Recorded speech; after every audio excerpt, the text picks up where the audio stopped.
I guess I should be slave number dot.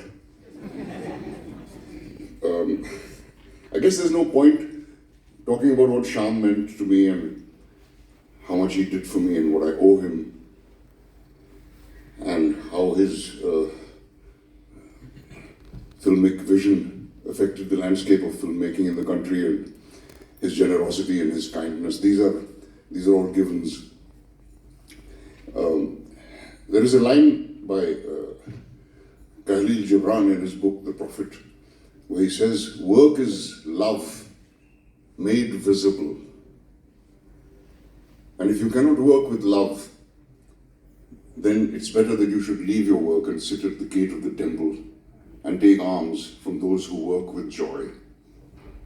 These words seem like they were written for Shyam.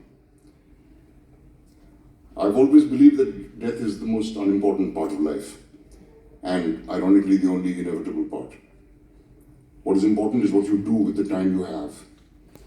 And it's undeniable that Shyam used every single moment of his life, every breath, every iota of energy in a creative pursuit of some kind or the other.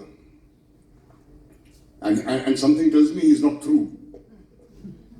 Because I can see this wonderful film being made in the big studio in the sky, with Shyam directing and assisted by his trusty assistants, Girish Kanekar, Mandeep Kakkar, Khinchpal Kasturi, which is the name I owe to Prahlad, and Ashok Mehta is behind the camera.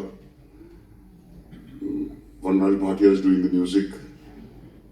The screenplay is written by Vijay Tendulkar, only slightly ruined by Dubeji's dreadful dialogue.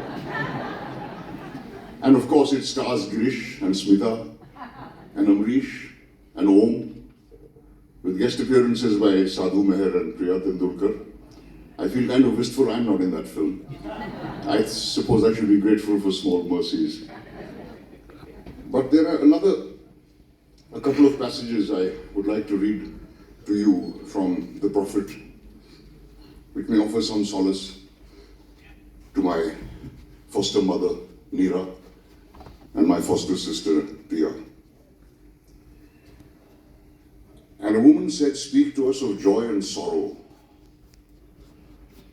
And he answered, "Your joy is your sorrow, unmasked. And the self-same well from which your laughter rises was oftentimes filled with your tears. And how else can it be?